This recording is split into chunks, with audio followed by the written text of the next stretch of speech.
Saatnya tanya Ustadz yuk. Bismillahirrahmanirrahim. Ini ada pertanyaan dari Pasuruan. Dia menanyakan di Asia Tenggara termasuk Indonesia kan mayoritas penganut madhab Syafi'i. Jika seumpama saya menganut madhab Hambali, apakah tidak mengapa? Dan seharusnya seperti apa? Dari mana dan bagaimana saya harus belajar? Masya Allah, ini pertanyaan yang sangat bagus sekali. Alhamdulillahirabbil alamin. Wassalatu wassalamu ala Rasulillah wa ala alihi wa ashabihi wa man tabi'ahum bi ihsanin ila yaumiddin. Wa sallama tasliman katsira. Pada kali ini saya ingin jawab yang pertama, bahwa para imam mazhab Abu Hanifah, Imam Malik, dan Imam Syafi'i dan Imam Ahmad rahimahumullah, mereka adalah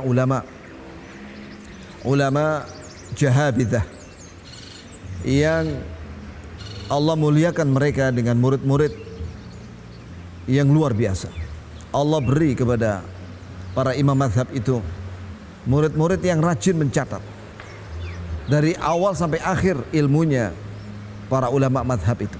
Maka kalau seorang muslim mengetahui bagaimana sejarah para ulama mempelajari dan mengamalkan, mengajarkan agama ini, maka sungguh dia akan mencintai seluruh para ulama. Dan ketahuilah bahwa ulama madhab itu, ulama itu bukan hanya 4, banyak sekali ulama, bahkan ada yang lebih alim daripada ulama 4 madhab itu, lebih banyak lagi. Cuman ulama yang 4 ini Allah Azza wa Jalla beri kepada mereka murid-murid yang mencatat dengan rajin, sehingga ilmu mereka tentang fikih tercatat dengan lengkap. Bahkan bukan hanya masalah fikih, masalah yang lainnya juga, seperti usul fikih, seperti kitab Imam Syafi'i Ar-Risalah, dan juga akidah, seperti kitabnya Imam Abu Hanifah Fiqhul Akbar.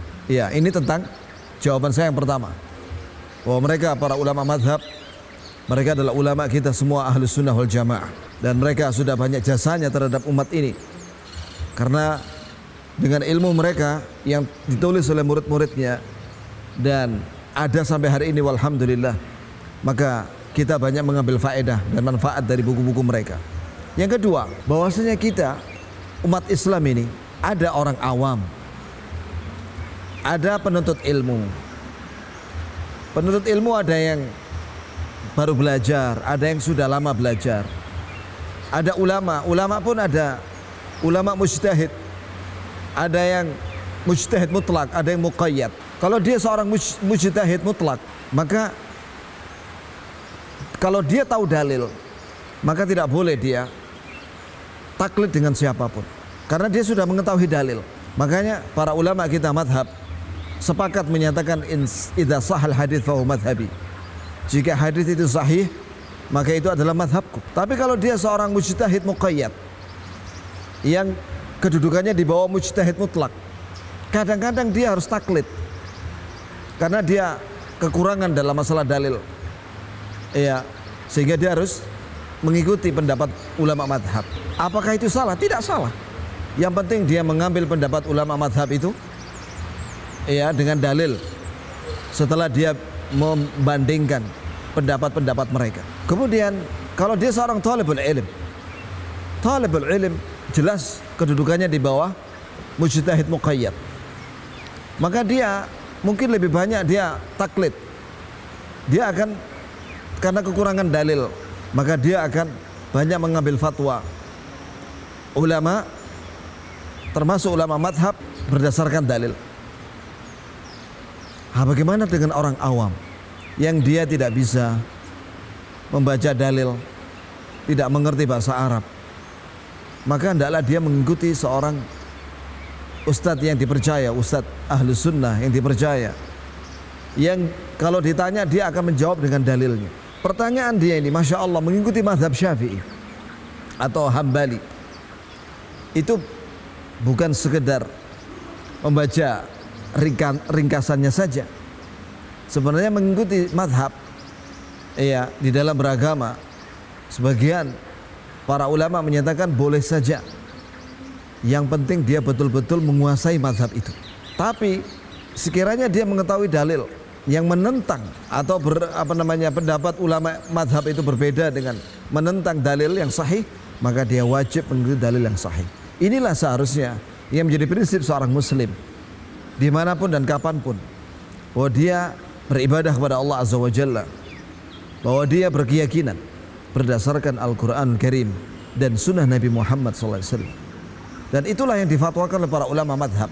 La tuqallid, kata Imam Ahmad, la tuqallidu syafi'iyan wala malikiyan wala thawriyan, walakin khudhu min haithu akhadhu. Janganlah kalian taklid dengan Imam Syafi'i, dengan Imam Malik, dengan Imam Sufyan Ats-Tsauri, tapi hendaklah kalian mengambil dalil apapun yang mereka ucapkan. Khudhu min haitsu akhadhu. Ambillah dalil yang mereka ucapkan, yang mereka tulis. Nah, dengan demikian maka ketemulah sebagaimana yang diinginkan oleh para ulama madhab, idza sahal hadits fa huwa madhhabi. Itulah sebenarnya akidahnya para ulama kita dan amalan ulama kita, ulama madhab. Semuanya menginginkan untuk mengamalkan hadis yang sahih. Nah, kenapa kok ada perbedaan pendapat? Ya itu wajar sebagai manusia. Yang pertama karena perbedaan interpretasi. Itu juga berdasarkan dalil yang sampai kepada mereka. Jika hadis itu dhaif, maka tentunya yang sampai kepada dia dhaif, dia tidak akan mengamalkannya.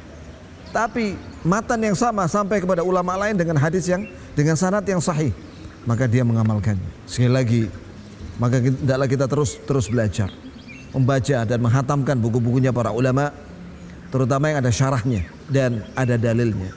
Semoga Allah beri taufik dan hidayah pada kita untuk konsisten mengamalkan dan meyakini berdasarkan dalil Al-Quranul Karim dan sunnah Nabi Muhammad sallallahu alaihi wasallam. Wassallallahu wasallam ala nabiyina Muhammad walhamdulillahi rabbil alamin. مثل الذين ينفقون أموالهم في سبيل الله كمثل حبة أنبتت سبع سنابل في كل سنبلة 100 حبة والله يضاعف